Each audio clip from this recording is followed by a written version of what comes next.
Ho, ho, ho! Or ho cubed, however you want to look at it. Merry Christmas!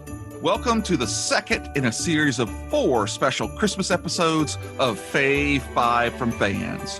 What a way to wrap up 2020. Such an interesting year. Last episode, you may remember that we discussed the warm and wonderful side of Christmas movies. So today I've invited a high-spirited guest from across the pond to look at the deep, dark, horrific side of Christmas movies. And to help me is artist Neil Fraser. Neil, welcome to the show. How are you doing, Jamie? And Merry Christmas. Merry Christmas to you, sir. To you, good sir. So, Neil, how are things going over there in preparation for Christmas time? Well, winter is really kicking in. It's first time it hit below zero this morning, so that's it now till about July. So, wow, that's 0 Celsius, right?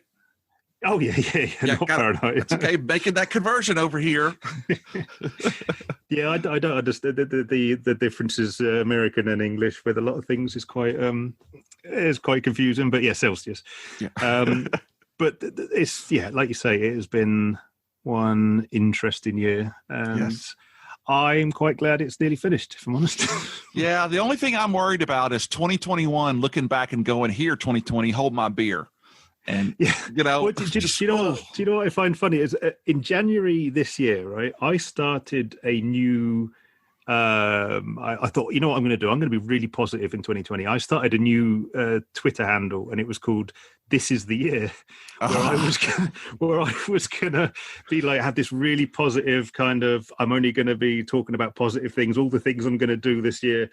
And by sort of late February, it was like, I'm done. I'm out. Well, I'm out. Tap me out. I'm done. And yes, I do apologize. I do believe this entire thing was my fault. So, well, there you go. Now we know. We thought it was Wuhan, but it's actually Neil. Yeah, nobody told Trump. Well, so listen. Speaking of the Christmas story that we all know so well, how far do you live from Landport, Hampshire, the birthplace of Charles Dickens? A couple of hours. I have been there and been around. Like it's like a touristy sort of spot around there, and you can go and see play. I mean, a lot of it's kind of rebuilt and just made to look kind of how it was. And but yeah, it's about 2 hours, I think, for me. Yeah. Well, one of the interesting things I thought about, that's a movie that has been done over and over and over again. And it has so many horrific themes to it. But in the end, most people just think of it as a Christmas movie. But reading it and then, seeing all the different versions, it really could appear on this list somewhere if we didn't have Santa Jaws to look forward to. Oh, is that on your list as well? Okay. I actually spent the morning. I'm in the middle of watching Santa Jaws right now, filmed here in Louisiana, and one of my buddies and a past guest, Cody Chamberlain, did a bunch of the sketch work for it. Oh, right. Yeah. So I'm desperate to see it.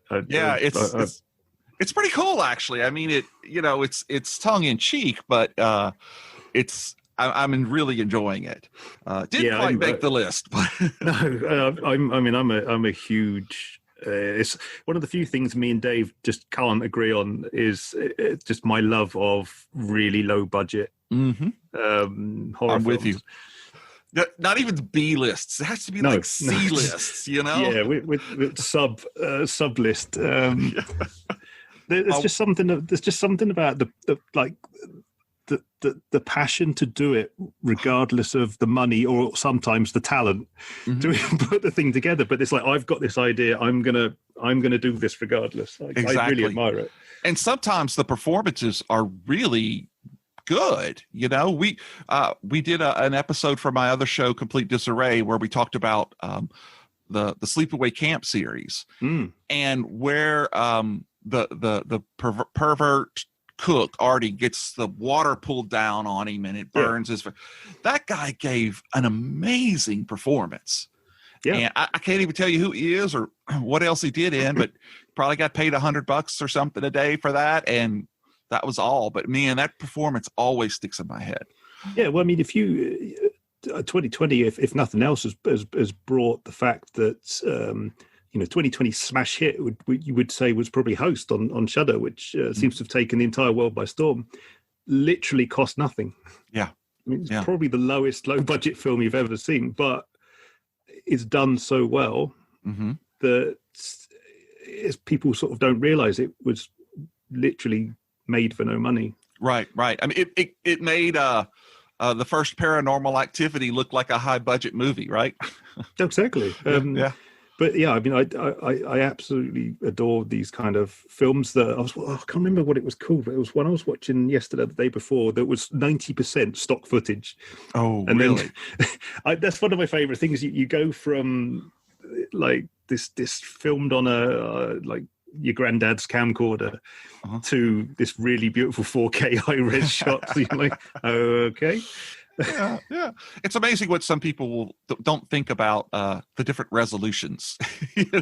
No, it's but that adds to the charm for me. It's the kind of it's just you don't watch them a lot of the time for the acting or anything. It's just the ride. It's the journey, I think they call it. I'm with you. Okay, so I have 2 Christmas questions for you before we jump into it. Yes. Is it Santa Claus or is it Father Christmas to you? Things have changed a bit. I would still say Father Christmas, but it's kind of Santa's really kind of become like the norm now. It's but especially with 2020, sort of the years we're in now. You can't gender somebody. Oh, that's true. I didn't even think of that. So you probably get chased down and cancelled if you called him Father Christmas. Person Christmas. Yeah. But I noticed, like in course, over here, it's very commercialized. We never had the history that Father Christmas to an outsider looks like it brings with it. So I don't know a whole lot about the differences of it. Yeah, but the thing is like I've always watched kind of sort of obviously the movie depictions of Christmas tend to be quite Americanized, and I always used to longingly look at videos and movies of sort of America, and like I want one of those traditional American Christmases. Like it just, I mean, I get the feeling that probably happens in America, that they look at British films and go, I want a British Christmas. It's not like that. Yeah. There are amazing differences. It really is. Which one of these is what I'm fixing to ask you about, but we're going to get there in a minute. So when you say an American Christmas, are you talking about where we do the turkey and the Christmas caroling, or is it the Black Friday shopping? It's sort of a lot to do with the sort of the open fireplaces and the jumpers and the sort of having 30 family members round and eggnog and I assume eggnog's disgusting, but it is. Yeah, that's why they put so much rum in it. Yeah, that kind of sort of Colorado style sort of Aspen ski lodges, and that's the kind of sort of thing that I sort of depict, and basically the Home Alone Christmas. Well, I'll give you a country Christmas rundown real quick. I am one of 27 first cousins on my mother's side. We would have such a huge Christmas, and this was a country Christmas too, in a very small town called Pollock, and there would be so many people there that you would eat in shifts, and you would sit anywhere you could to put your plate on your lap. And every one of us got a pair of socks from our grandmother. It's crazy. It really is. But there is something to it. Yeah. I mean, the most we sort of, when I was a kid, most we would have was probably maybe 12 or 13 people at my grandparents' house. Yeah. And that was done you could only get the adults in the big dining room, and the kids would have to sit in the hallway. Yeah. But yeah, I mean, that was British Christmases are kind of essentially it's just families arguing. Oh, really? Well, kind of, yeah. There's a lot of that here too. Kind of everybody hates kind of. I mean, I have sort of romantic memories of being a kid and having grandparents around and it being amazing. But I whether that's just because you're a kid and you are so fixated on your presence and what you're doing that you don't hear the bickering. But so I sort of have this kind of. I remember them being, amazing. And I'm sure they weren't. Well, that's what we remember about being kids. So let's not pop that balloon. It very rarely snows where I am anyway. At Christmas. Well, in Louisiana, it never snows. We had snow, I think, 3 years ago over a 2-day period, and the time before that was probably 6 years before then. And and then when it ices, we don't, we're not equipped. We don't have the tires. We don't have the wherewithal, it seems, to drive on ice. And I mean, the whole place just shuts down. It's crazy, But so here is my second question before we get into it. Yep. Christmas pudding or Christmas cake? Which are you? Oh, see, my grandparents used to make both, but Christmas pudding would be the more traditional one. That's the one. What's your favorite got in it? My favorite pudding. Probably Christmas pudding is probably my favorite out of between pudding and cake, but it was we just lump a ton of ice cream on it, and we set the thing on fire, put rum on it, set the thing on fire, and then just dump about three pints of ice cream on top, and can't go wrong there, man. Cannot go wrong. Well, all right. Well, enough of that. Let us get to the main event. So I've asked you to make a list of 5 of your favorite Christmas-themed horror movies, whether they take part during Christmas or involve Christmas or anything like that, and to rank them from 5 down to 1, and you've been allowed 2 honorable mentions. Now, that doesn't mean 2 as in the way our buddy Phantom Dark Dave counts honorable mentions. Love you, Dave. But I understand you have 2 for us. Yes. Well, as the guest, I am going to let you go first, sir. Please start with your honorable mentions. I am going to go with a film that would possibly make it into some people's list. But the reason it doesn't make it into mine is because I'm just not a fan of modern day musicals. Anything, if it's got Judy Garland in it, fine. But anything post Muppets, kind of, I just can't really get to grips with anymore. But it's Anna and the Apocalypse, right? Which Brian wonderfully did on his podcast 6 months ago or so, and it's fantastic.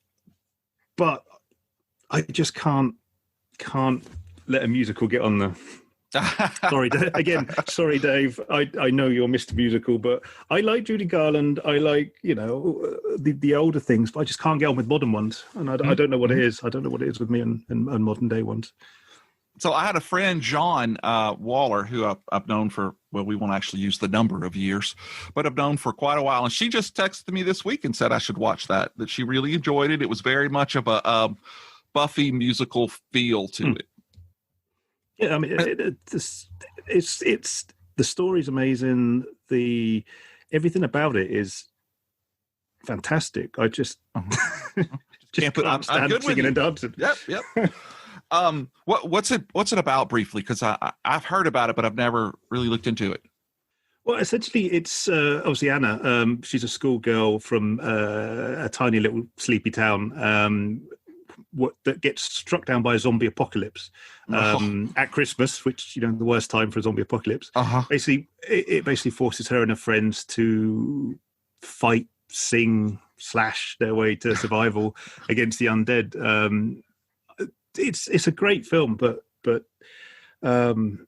I mean, I don't want to spoil anything for you. But no, we're going to try to be spoiler-free this time. Yes, it's fantastic. But well, cool. Well, I'll definitely have to watch it then. I've heard, and John is a great chooser of movies, so I will check that one out. So, what's your other honorable mention? If anybody follows me on Twitter and things, they would have seen me post a painting that I did last week of 2015's Krampus. Oh, the excellent movie! It kind of, when it came out, it kind of made me realize there has not really been that many recent sort of horror Christmassy films, and I'd been wanting a new one for so many years that I couldn't wait for this film to come out, and went to see it at the theatre when it came out, and it's just got the perfect blend of comedy, horror, suspense, and it's fantastic. It's the only thing letting it down is possibly the way they actually treated Krampus, which he wasn't quite as. They built him up to be this in all those sort of marketing material and trailers. He was going to be like this sort of epic film monster. Right. He doesn't really appear in it, but there's some great scenes in there with the gingerbread men and the Jack in the Box thing. It's really good fun, but just not as good as things that are on the list. I got you. Well, that is also a great pick. And it's also just fun to say Krampus. Yeah. Well, I have two of my own. And these may upset some people, especially my first honorable mention, basically just for it not being higher on the list, but I have my reasons. I'm talking about 1984's Gremlins, written by Chris Columbus and directed by Joe Dante. This is, of course, set right at Christmas Eve, leading up to Christmas Day. We all know the story where Hoyt Axton, playing Rand Peltzer, ends up getting a mogwai, this cute little thing, bringing him home with 3 instructions: not to feed it after midnight, not to get it wet, and to avoid bright lights. At which point the family members then start to do all of those things together. And it creates just a whole bunch of interesting and memorable things. But for me, most of this movie, the reason I like it the most is the cast. Again, like I said, Hoyt Axton is the dad. Zach Galligan Bill is his son, Billy, who is responsible. Phoebe Cates is Kate Berenger. And of course, Howie Mandel is the voice of Gizmo. And it's got some great character actors in it as well. A Dick Miller, Polly Holiday, who I remember growing up with on Alice, Kiss My Grits, Flo. Judge Reinhold, who gets, they all get their just rewards in the end. But I really enjoyed this movie. One of the things that I did take away from it while looking at it again, because we just watched it this year, was how violent it can be, especially the scene with the mom taking on, I think, 3 different gremlins, one of them with a knife. It's so after seeing that and reading, I realized that this movie and another Spielberg vehicle, Indiana Jones and the Temple of Doom, those are the 2 movies that are pretty much responsible for them coming up with the PG-13 ratings afterwards. Well, I know over here they cut. We had a cut version of Gremlins over here, so they cut a lot of that, especially the mum fighting a lot of the Gremlins. I think was cut down to sort of its bare bones. Yeah. Wow. Yeah, and then the whole story that the Phoebe Cates' character tells about learning the true meaning of Christmas. I'm like, holy crap! But it's a great ride. It's a great fun, and the next one I'll probably get some backlash for is a movie that's been done 3 times now, I believe. But my favorite's always going to be the 1974 Canadian version, the original Black Christmas, directed by, I still can't believe this, Bob Clark, who did Porky's and A Christmas Story. And it tells the story, and it's kind of convoluted to me. I rewatched it this week, and I kind of forgot how the ending leaves you. But the ride is an interesting ride. And it's got some very good actors in it, actresses. Olivia Hussey, which, of course, plays the wonderful nurse Wharton in one of my favorites, Ice Cream Man. It's got Margot Kidder. It's got Andrea Martin from SCTV. Keir Dullea, who is the famous Dave from 2001: A Space Odyssey in 2010. And, of course, John Saxon as the police lieutenant. Just some really good performances, basically about some sorority girls who start getting threatening phone calls and are being stalked and murdered by a deranged killer who, in the classic urban legend version of the babysitter and the guy upstairs, you find out the calls are coming from inside the house. And actually, I found out that this original story was written about a series of murders that actually took place in a Westmount neighborhood in Quebec, which I just thought it was always a movie, but there was something like it to begin with.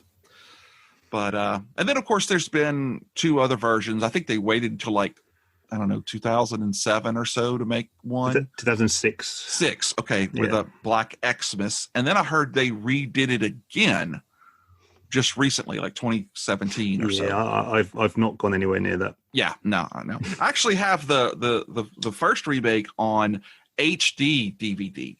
If you remember those. Okay. Yeah. So from what I heard, the 2000s, I haven't seen that either, but from what I heard, the 2006 one is kind of all right, but forgettable.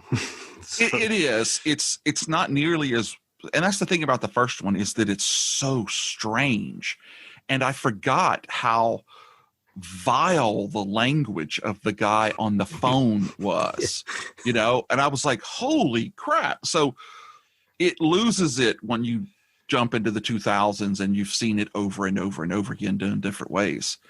But man, I was listening to them, and Margot Kidder just jumps on that phone with him and puts him in his place. But yeah, it's good. So, all right. Well, those are our honorable mentions. I think if you're ready, it's our time to get right into the Christmas pudding eating, digging through 5 favorites. So please give us your number 5. Well, there was me talking when I mentioned Krampus about not having any sort of Christmas horror movies coming out. That year we got 2. We got Krampus, but we also got a wonderful sort of anthology-style film called A Christmas Horror Story. Yes, that's a good one. Which is, I think it's 4 stories. One of which you've got high school students investigating a murder that occurred the previous Christmas. You've got a couple with a really weird son when they go for a trip to cut down a Christmas tree. Again, this is going back to American Christmas style things. Mm-hmm. I imagine that you all go out and you chop your own Christmas trees down. Oh yes, that's what we do. Yeah, that is okay. That's not. They haven't been lying to me. That's a first. There are a bunch of Christmas tree farms around here where you can do that. But oh really? We don't have that. We have. I've seen one Christmas tree farm, but you're not allowed to go in and cut your own. It's You have to go to the supermarket and oh yeah, a couple of men with out of the back of a van walking through a Christmas tree. Especially, hey buddy, we're on a Christmas tree. By the time you get home, all the needles have fallen off. Yeah. So you've also got so the family go to cut down the Christmas tree whilst the family have been stalked through Winter Wonderland by Krampus, and also. There's just a fantastic story with Santa fending off zombie elves, which and the reason it makes it into my list is because of without spoiling anything, the epic final battle between a showdown I think we've all wanted to see, a showdown between Father Christmas and Krampus. Yes, which was I wasn't expecting, and kind of blew my mind a little bit. Again, a fairly low budget film, but it's got William Shatner in it. I know. So, was it Dangerous Dan? Yeah. Oh yeah, that's the wraparound story that kind of weaves them all together. Yes. Yeah, that was done very well. Yeah, I mean, it was just a fun kind of sort of gory-ish kind of cleverly done anthology, and I'm quite fond of anthology films anyway, so this was really, really good. I can't agree more. It's an excellent pick. I will counter your number 5 with my number 5, which is actually came out originally in 1954 as a comic book story in Vault of Horror number 35, which was written and illustrated by a man named Johnny Craig. And that's the story of And All Through the House. And we then see it first time on the cinema as one of the vignettes on Tales from the Crypt, the TV movie, or I'm sorry, the cinematic movie from 1972, where Joan Collins, beautiful Joan Collins, I rewatched that just not too long ago, and man, she was beautiful. Plays Joanne Clayton, who kills her husband on Christmas Eve. Right at the same time, we find out that a killer wearing a Santa Claus costume is out searching. And of course, she comes to the house. He comes to the house. She can't call the cops because she's got the baby the dead body, and she's got her kid up asleep. And just a really great tension filled. There's not a lot, that you have to put into this. It's a perfect mix, and the ending is just spot on. And then you jump forward to 1989 when the Tales from the Crypt TV show comes out, and it's the second episode that they release, and Mary Ann Trainor and Larry Drake, along with 2 other cast members, basically recreate the story, and they just up the gore factor to it.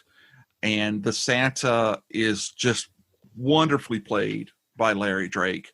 You don't know. And then that end shot, which I'm not going to give away if you haven't seen it, you should definitely check it out, is just, oh man, I love that scene. I love that scene. So that's going to be my number 5, the retellings of And All Through the House.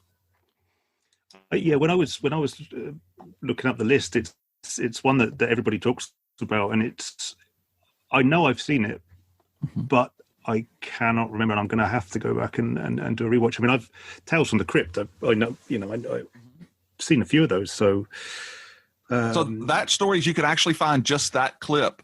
I think it's like 12 minutes long. It's on YouTube. Oh, okay. I shall look it up directly. Yeah, it's a good watch. She did a very good job of jumping back between being the fearful mother and being the vengeful wife. The effects aren't that great, but it's a wonderful telling. I've always enjoyed her as a Star Trek fan, and to see her in this around that time period, it was amazing. So yep, definitely check it out. Okay. All right, so let's unwrap your number 4. I'm going to be grabbing hold of one of your honourable mentions and dragging it back into the list. Oh, yes. I'm going for a film that is very, very sort of special to me, purely because it was the first film I was allowed to stay up past midnight to watch. Mm-hmm. And it was a Christmas that I got to watch it as well, and that's Gremlins. Oh, awesome.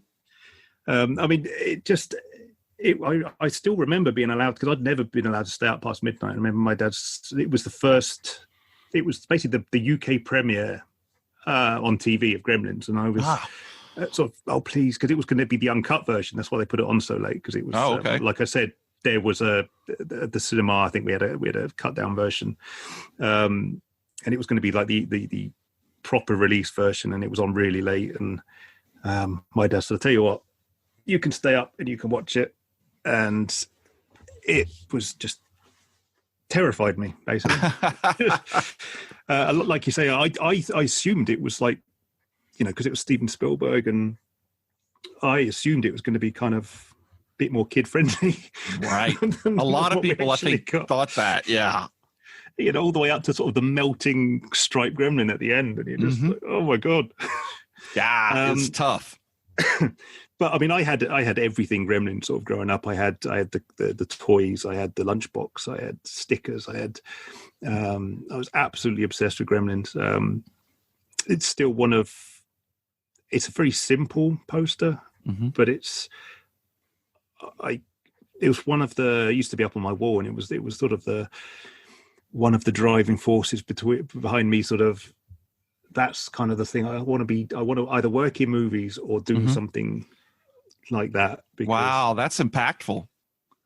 Yeah, it was just the actual Gremlins of, they're scary, but they're funny as well. They're kind of beautifully designed. But then you've got the Mogwais, which are adorable, and the little song that Gizmo sings still makes my bottom lip go like still, and you just, oh god, which is what I've always wanted, one of that you can get like animatronic Gizmo. Oh, okay. But I can't buy it because he sings the song, and it would just set me off. It would set me off constantly, so I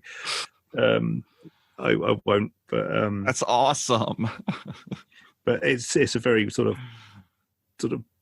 personal film, and I've bought it several times. I've got it on VHS and DVD, and I don't own it on Blu-ray yet, but we're kind of in that age where you kind of don't need to own physical media as much as I do like having them. Yeah, I'm with you. There's something for me about, especially VHS. I just love the weight and the feel of it.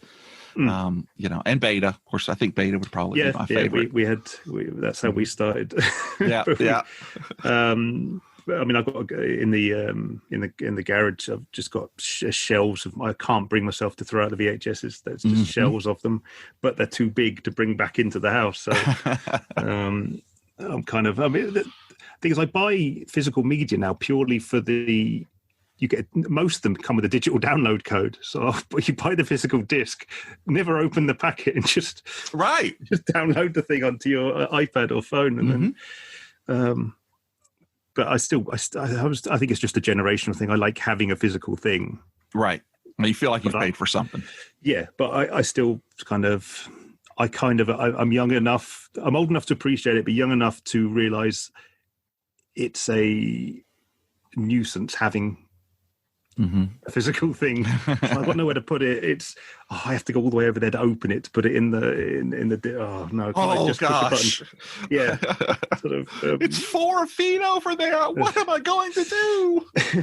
Yeah. But then I grew up in a time where I was the remote control. So yes, I'm with you there, brother. We had a friend who had a remote control on a wire, and he was like, they were like, oh, it's like space. It's like the Jetsons. Yeah, my great uncle had one of those, and I can remember it. I think it was just one button where it would just up and go up, Yeah. So you had to go make the whole loop of what three shows or something before you come back. Well, another a difference between UK and America is America sort of had cable years and years and years before we did. So we had 3 channels. And then in the late 80s, early 90s, they brought in channel 4. But that would only come on for half a day. So you'd have 3.5 days, so 3.5 channels. And then late 90s, we got 5. So we had 5 terrestrial channels. Wow. So we didn't get cable till 96, I think, 95, 96. Wow, I did not realize that. it was just too expensive. Yeah, It was yeah. really expensive. Wow. Yeah, we kept cable. I mean, we got cable probably in the early 80s. And I can remember the first box was just a series of switches, and it was numbered like 2 through 20 something. And you'd push the button, and of course you push one down and the other one pops up. So every time you wanted to change the channel, you'd walk back and forth and back and forth. Kids today just don't realize they don't how easy they have it. There's some wonderful YouTube videos of people asking kids to use rotary phones and and Walkmans, and it's brilliant. I kind of slap my forehead when I watch it, but I'm with you. Well, great. Well, my number 4 is going to be another 1984 movie, the first in a series, and I'm talking about Silent Night, Deadly Night. A lot of people will talk about this as being one of the greatest Santa killer movies of all time.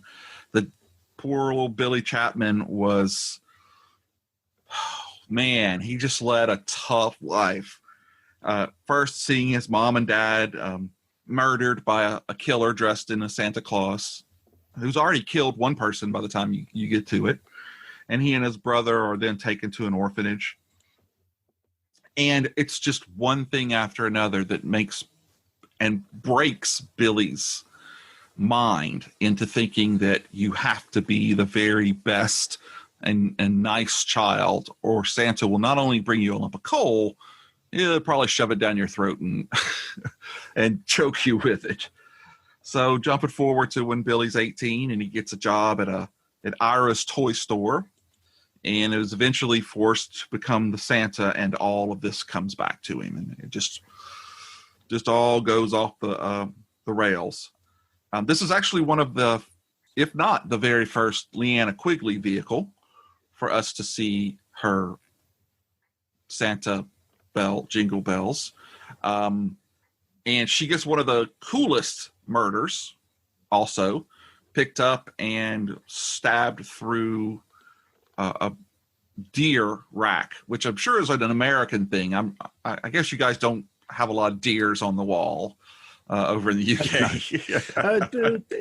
Yeah, sort of your classic sort of British country manor houses do, but your everyday run of the mill blue collar workers, no. Down here in the South, buddy, you can believe it's on both walls of most trailers, for sure. But anyway, that's going to be my, number 4. And it started a series of remakes. I'm sorry, of sequels. I think 6 total. I thought there was 6 or 7. I think it was 6 though. And 2 of them don't even have anything to do with the storyline. They're just not. Chances are they would just kind of, I'll tell you what, let's stick the brand name on it. And see if we can make some extra money. And of course, it has the famous kill slogan that he uses in this movie: "Punish." Okay, Billy, got you. It's been a long time since I've seen this, and it's more iconic for me for that famous image on the artwork of with the arm coming out. Yeah, the arm with the axe coming out the chimney. Yeah. And when I was sort of going through the list and I was looking up, it's just like, I haven't seen it enough to kind of know it as well. I think I've seen some of the sequels more than. Oh yeah, the second one's like more famous than the first one with true fans. Yeah, but I mean, it's one of those sort of. It's synonymous with Christmas horror, but thoroughly enjoyed it when I did see it. Yeah. Well, cool. Well, that brings us to your number 3 film. Why don't you lay it on us, sir? Well, I'm going to go with possibly an equally sort of famous Santa killer. I'm going to go with a film called Christmas Evil. Oh, that's a good one. It didn't make my list. which is kind of, was it 1980? 1980? Yeah, 1980, yeah, I believe. 1980. It's Jeffrey DeMunn is in it. And it's basically, it's kind of recognized as sort of one of the sort of classic better Christmas horror films. It's basically a story of a boy who absolutely loves Christmas, but he gets scarred. But this is why you should stay in bed on Christmas Eve, because he gets scarred by something he sees Santa doing, and obviously, learns he's not real. And it's just sort of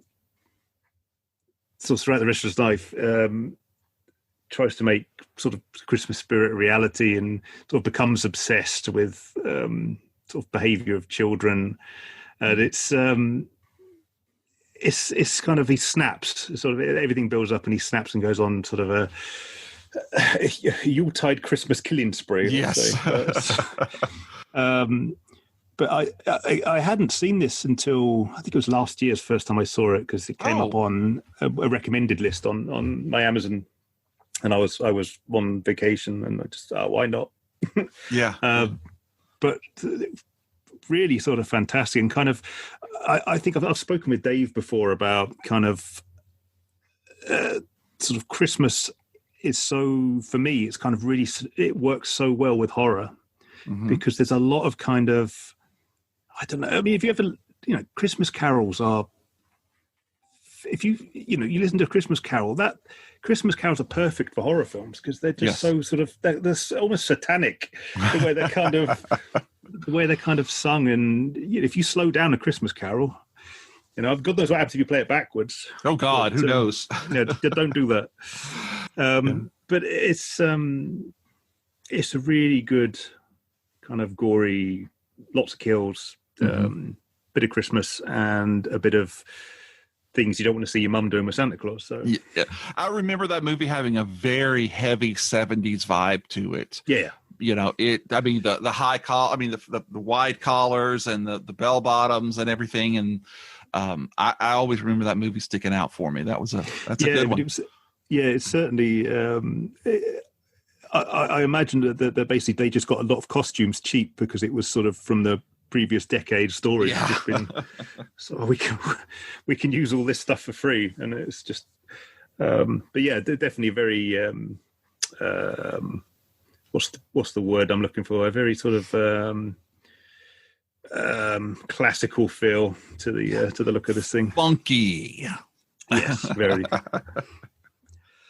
Well, my number 3 is a relatively recent movie, but it's from 2010, and it's a wonderful Finnish fantasy film called Rare Exports: A Christmas Tale. This, I can't even fully describe it to you if you've never seen or heard from it. Have you seen this one? Oh, yes. Yes. I love it. It's basically the story of a town and a family outside of the Corventuri mountains, and they are basically trappers and hunters of reindeer, pretty much like, I guess cattlemen would be here in Texas. And along the way, there's I think called Sub-Zero, a evil company that's doing drilling or something, and they tap in on the mound and they basically loose something, and it starts to get out. And as these hunters, this family, which is it's becoming more and more difficult for them to make ends meet by slaughtering the reindeer, they end up catching something in a pit. And instead of being a coyote or a wolf, it's a naked old man. And everybody makes the jump to thinking that it's Santa. And we found out that no, it's not Santa. And it's not a good thing when Santa Claus actually shows up. And this is just an amazingly strange and wonderful story that you have to see to believe, especially the ending with the net and all of the heaters. That's all I'm going to say. There's that, and people feeding Santas with severed pig's heads, isn't it? But it's you need to kind of. I don't know if there is a dubbed version, but I watched it in Norwegian. That's what I do. Yeah. It's I mean, Norwegian filmmaking is really good because you've got, if you've ever seen Troll Hunter. Oh, yeah. I have a Troll Hunter story I'll tell you one day. Oh, fantastic. But yeah, the sort of Norwegian horror, it's just fantastic. There's so much kind of lore and sort of fairy tales that come out of that part of Europe that they really are sort of full of really fantastic kind of ideas to pick from. But it's kind of, I remember the trailer for it. It was sort of, the trailer was sort of all based around, I think what they did is they made it something that I've spoken about before, is that I miss the old days where they would make a trailer that is specifically a trailer. It's not from the film. Yes. Yeah. They don't give everything away like they do now. Because it's filmed just as a trailer. So there was this whole, I think there was a whole series, and I think I saw them on YouTube. I remember my friend telling me about this film and saying, you need to see it. And he showed me these trailers, and they were just fantastic. Sort of this cage getting pulled up out of the ground, and it's just I miss that. Yeah, I hate seeing a movie and the best parts are all in the trailer, because then when you see them, you just, oh yeah, okay, I know, I've seen that about 30 times now. Yeah, there's nothing that's special about it anymore.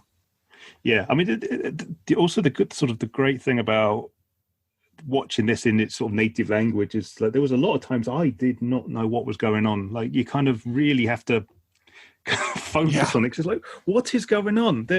There's naked old guys running around. There's severed heads. There's breaking chains. You know, but it's the little, the kid that's in it. He's a fantastic wonderful. Yeah, he's absolutely fantastic. He's there's not many child actors in horror films tend to be quite irritating, but this kid was absolutely fantastic, and he was smart. I love when they don't make kids stupid. He made a lot of really smart decisions, and so it may not have turned out exactly like you were thinking the movie was going to end, but it ended in a way that you're like, oh man, that's brilliant, and it was the way that a child would look at it. So I didn't see the sequel to it, but no, I've not seen seen a sequel either.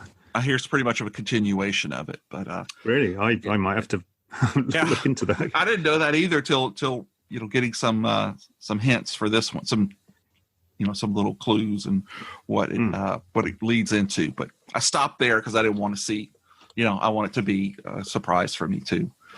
So, and speaking of two. Yeah, that means that we've come to your number 2. Well, we've just spoken about it. So when you said, have I seen it? Yes, I have, and I put it in as my number 2, Rare Exports again. That is wonderful. Anything that we didn't talk about? Well, to be honest, without kind of, I'd have to watch it a few more times to get my head around exactly what was going on, but I seriously suggest people go out and watch this film. Oh, definitely. Go out, stay in and watch this film. There's no going out anywhere this year. It's just fantastic. I mean, yes. You've got your Christmas. The elves in it are they're incredibly creepy. I just that casting call that they must have done. Yeah. Hello, we're looking for naked, skinny old men to be in a movie. It could be your grandfather. To be honest, it's Norway. There's there's not a huge shortage of that type of having been out that kind of. I mean, because I used to date a girl from Finland, so spent some time out in sort of the backwoods of Finland, and that's cool. It's very much like they depict in this film.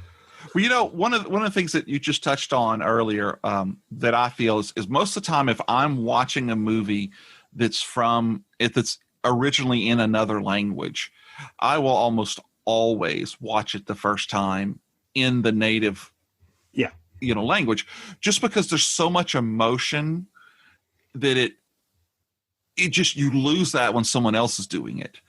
And I also don't like to watch the dubbed one if with the subtitles on, because it messes with my head when they're saying one thing and it says something else on the bottom.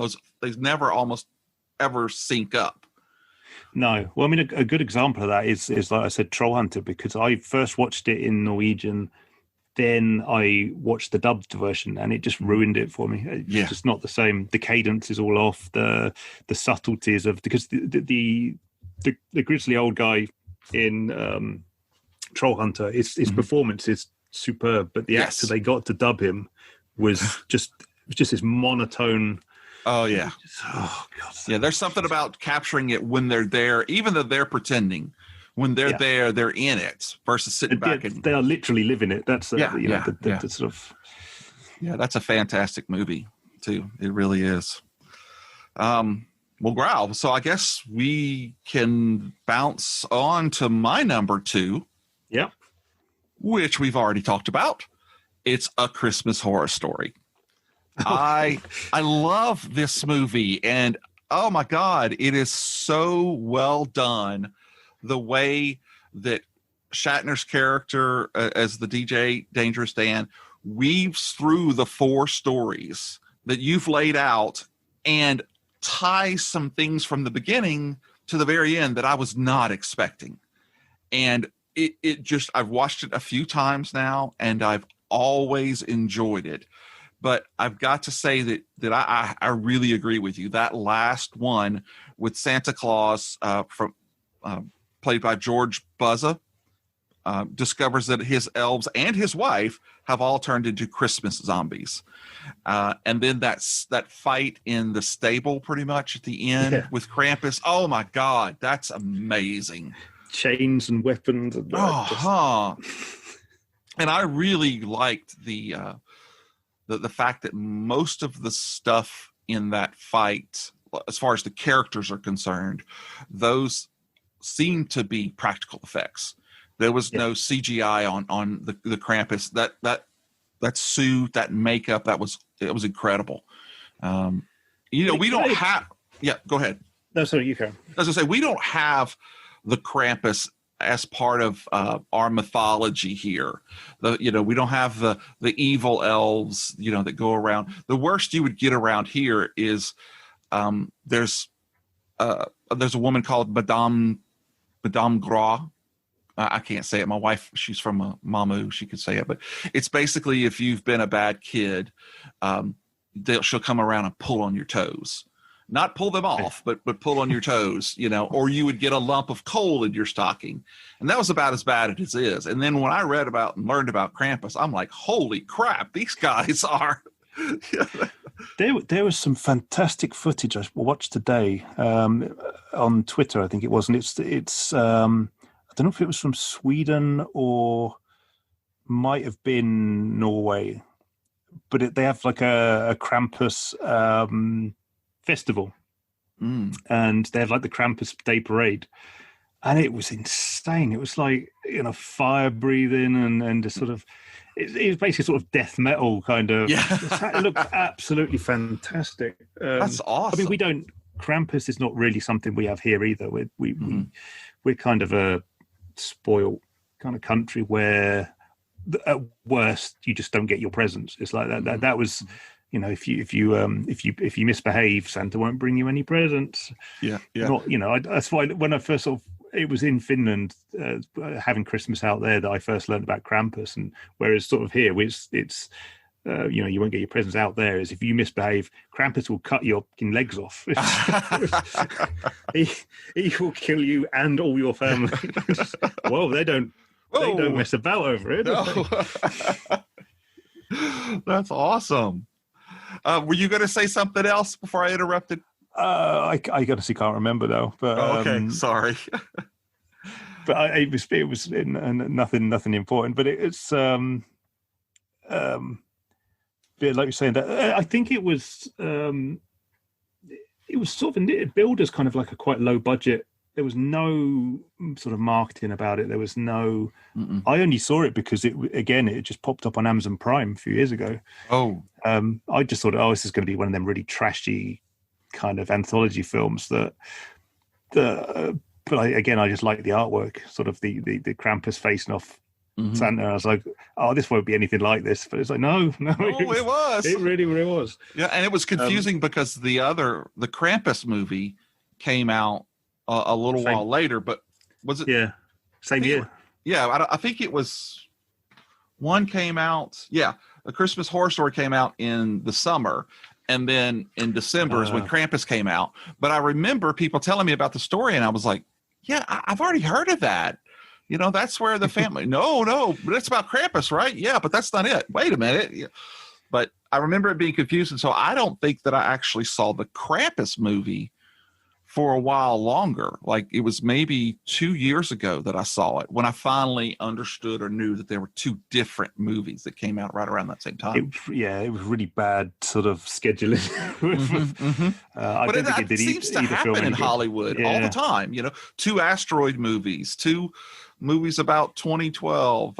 There's not a lot of sort of communicate. I mean, now it's kind of a bit more different. That they're kind of films that get delayed now if they think it's going to affect the box office. But to be honest, they probably look at A Christmas Horror Story. This is not going to have a box office. This is kind of just going to sneak it out and nobody cares. But it turns out it's one of the best Christmas horror films you can watch. Yeah. We are now at your number 1. So let's pull back the tinsel and gently go under and knock the tape off so we can unfold your wrapping and see your number 1. Yeah, I'm going to appease a lot of the people that you might have annoyed by leaving this off the list. This is your other honourable mention. It's 1974's Black Christmas. I knew it! This was always going to be my number 1. I absolutely adore this film. It's... like we talk a bit, the reason that I'm putting it at number 1 is because without this film, we wouldn't have had Halloween.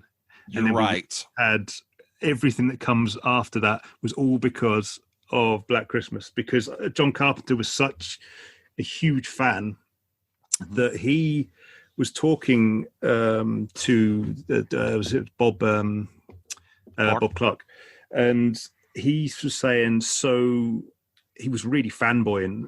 This is one of those, this might just be an urban legend story, but apparently the story goes that he was talking to Bob Clark and he was really fanboy, and he was saying, so what would you do as a sequel? And Bob Clark said, I'm not going to do a sequel. I've done the horror film now. Right.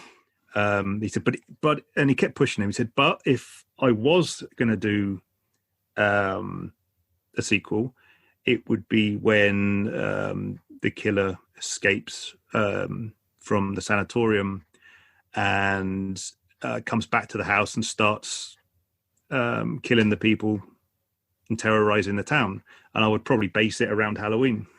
Ah, come on. And apparently that is where the idea of Halloween... Well, he says it's not, but it's a bit convenient, considering that it was one of the first films to have the point of view killer, which had not really been done before. And Halloween pretty much was primarily first person sort of stalky things. There's so much in sort of modern day horrors and slashers that you can thank Black Christmas for. And another interesting thing to listen out for is whenever the phone goes, somebody dies. So there's a couple of scenes where you think somebody's going to die, but the phone hasn't gone off, so they actually don't. Which is why the ending is so up in the air, because she's sleeping, and as the camera pulls away, you can hear a phone ring just as the camera pulls right away, and it leaves you like, So once you know that when the phone rings, somebody dies, it's like, did she? Yeah, that's great. Listening to this story about John Carpenter, it's amazing to think. Let's just say that, for an example, it is true. Let's say that's where it came from. He was able still to take a story that the voice of the killer was almost its own persona, and then turn around and come out with a movie where the killer doesn't speak at all. That gives me something interesting to think about. I'm going to have to look that up. Yeah, I mean, again, it's kind of, I didn't know all this because I was supposed to record an episode with Dave last Christmas about Black Christmas. And so I had all these, I should have dug out my file of like the 4 pages of facts that I wrote down about it. And then we never actually recorded it. So that was my big reveal, was the John Carpenter story. But that's awesome though. But it's again, I was quite late to watching it. It was only maybe 4 or 5 years ago that I actually saw it, and just Margot Kidd is just amazing in everything she does. But yes, especially this, she was just an absolute badass. It was just, I agree. Do not mess with me. I actually watched this movie a while back, 10 years or so ago, because Sisters had come out on DVD, and after I watched that movie, which I really enjoyed, there was a story about Black Christmas, and I was like, man, I don't think I've ever seen that, and then it's got John Saxon, and it's got Libby Hussey, all these other people in it, and I remember being impressed. But she was a badass. She was not afraid to take the phone and tell at that time, just the perverted caller, where he could go and what he could do. She was just, and that choker that she wears at the beginning of the movie, that's what's going on there. I think it just says yes on it or something, Yeah, it's you don't. If Margot Kidder wants to wear a choker with yes on it, you let Margot Kidder wear a choker. With yes, you do. But John Saxon's in this as well, which right. Another sort of tie into future kind of slasher films, obviously, because he was the dad in Nightmare on Elm Street. But yes. I don't know whether sort of modern day slashers, or especially the rise of them in the 80s, would have been quite so prolific had this film not come out. I think it tested the waters for a lot of things, and people were like, no, we like this sort of thing, because it hadn't really been done. It was kind of a, especially with, considering the time period and all, having a sort of all-female, almost primarily all-female cast was quite progressive, I think. Yes, it was. I agree. And they were strong women.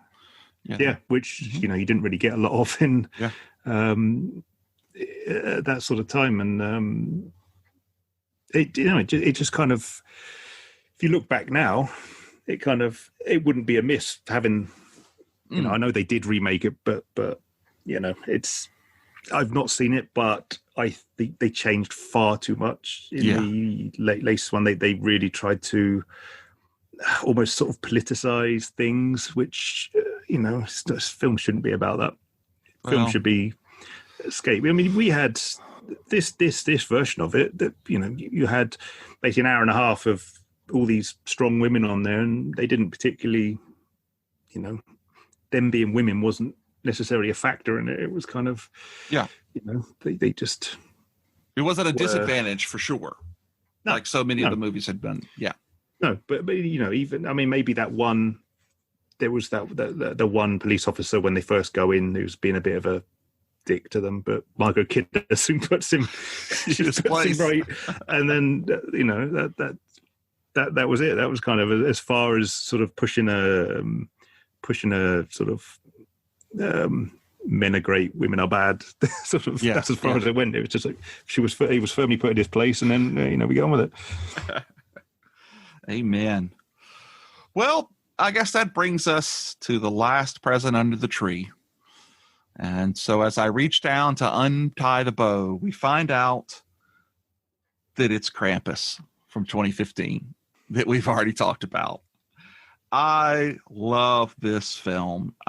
It's directed by Michael Dougherty, who was the writer on X2 and Superman Returns. He had taken the original folktale and helped wield it into what it is today. One of the things about this movie is the cast that I love so much. I was never a huge Parks and Recs fan, but Andy Scott did an amazing role in this movie as the dad. And then Toni Collette, who we've known has now moved on to so many with Heredity and the Babadook. She was great in this one. One of the standouts that I really liked was Aunt Linda, who was played by Alison Tallman. Have you watched the Fargo series where she plays Molly Solverson? No, I have not. No. It's amazing. And I sat there for the first 45 minutes of the show going, man, who is that? I know her. And it was just such a different, take on it. And anyway, I just really enjoyed it. All of the little, Krampus elves running around, all of the different kills, quote unquote, through it. And then the way that it ends with kind of the whole, is this, reality type stuff. I really, really enjoyed it. And it's given me something to watch. I probably have watched it every year since I first saw it. Because I just feel like it's so well done. And it doesn't even have Santa in it. It's no. I was thinking if there's a Krampus, there must be a Santa. That's right. That's right. And I chose this one over The Christmas Story because The Christmas Story, there is a Krampus where they fight, but this one is just like his own story. You just get it just for him. And so I just really like it. And that's why it's my number one.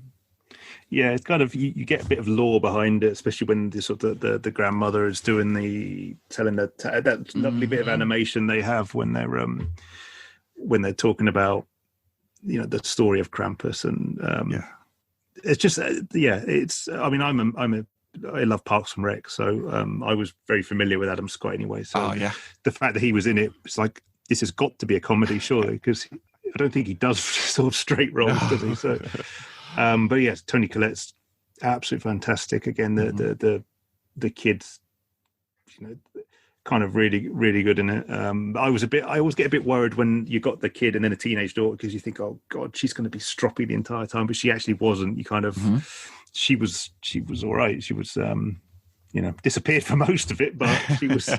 But again, quite a lot of gore in it, quite a lot of sort of decent kills, and it kind of creeps up on you because you think it's going to be more of a comedy, but when the horror happens, it happens. Oh yeah, you get some horror. So if you like your kills and your that sort of thing, you're going to get that. And sort of if you like monsters, you're going to get monsters. Like I said, the Jack in the Box monster that's eating one of the kids? He's chomping on. Who played the uncle? Is it David Kirchner? Isn't it? Who's that? David Kirchner played the brother-in-law. From Anchorman. That's what I'm thinking of. Yeah. Okay. Yeah. Just that scene with him in the shotgun and the gingerbread men in the kitchen. And Gingerbread Man, you got to say Seth Green, one of my all-time favorite voice actors, played one of the Gingerbread Man. I think the one that was called Lumpy. Yeah. So I didn't know that. That's great. And then you will never look at a snow globe the same way again. I was talking to somebody about this the other day. Just that there are not enough modern day movies where there's a bad ending. Mm-hmm. Whereas, I hark on about this way too much, but the ending to Halloween 3 is one of my favorite endings to any film. Oh yeah, ever.